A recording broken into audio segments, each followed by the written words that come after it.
ఏపీలో జగన్ సర్కార్ హయాంలో క్రైమ్ రేటు విపరీతంగా పెరిగింది. హోంశాఖపై ఏపీ సీఎం చంద్రబాబు సమీక్ష నిర్వహించారు. 2014-19తో పోల్చితే 2019-24 మధ్య క్రైమ్ రేట్ 46.8% పెరిగిందని అధికారులు వివరించారు.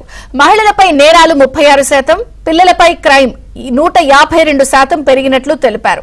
మిస్సింగ్ కేసులు 84%, సైబర్ క్రైమ్ నేరాలు 134% పెరిగాయని అధికారులు సీఎం చంద్రబాబుకు వివరించారు.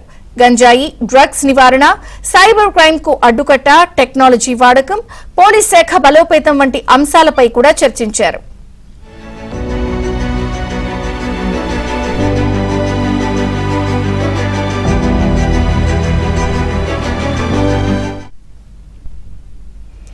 రైట్, హోంశాఖపై ఏపీ సీఎం సమీక్ష నిర్వహించారు.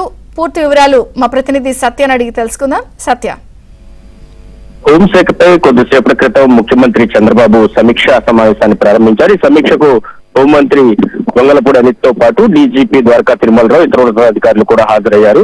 ముఖ్యంగా ఈ సమీక్షలో ప్రధానంగా కొన్ని ఇంపార్టెంట్ ఫైండింగ్స్ చేయడం జరిగింది. 2014-19తో పోల్చితే 2019-24 మధ్య క్రైమ్ రేటు 46.8%, అంటే దాదాపు సగానికి సగం పెరిగినట్టుగా మనకు తెలుస్తోంది. అంటే భారీ ఎత్తున క్రైమ్ రేటు పెరిగింది. ఇంత ఎగ్జార్బెంట్ రేట్ లో క్రైమ్ రేటు పెరగడం అనేది చాలా అరుదు అని కూడా హోంశాఖ వర్గాలు చెబుతున్నాయి. మహిళలపై నేరాలు ఏకంగా 36% జగన్ హయాంలో పెరిగాయి. పిల్లలపై క్రైమ్ రేటు 152%, అంటే ఉన్నదానికంటే 1.5 రెట్లు పెరిగిన పరిస్థితి అయితే ఉంది. ఇక మిస్సింగ్ కేసులు అయితే 84% మేర భారీగా పెరిగిపోయాయి. సైబర్ క్రైమ్ నేరాలు 134% పెరిగిపోయాయి. సైబర్ క్రైమ్ నేరాలు కారణంగా ఎంతో మంది తమ డబ్బులను, అంటే హార్డ్ అండ్ మనీ ఎవరైతే కష్టపడి సంపాదించుకున్న సొమ్మును కోల్పోయారు ఆ టైంలో అనేది కూడా ప్రధానంగా ఫైండింగ్స్ లో వచ్చింది. ఇక గంజాయి, డ్రగ్స్ నివారణ కోసం సైబర్ క్రైమ్ ను కట్టడి చేయడానికి టెక్నాలజీ వాడుకోవాలని, పోలీస్ శాఖను బలోపేతం చేయాలని రివ్యూలో ప్రధానంగా నిర్ణయించారు.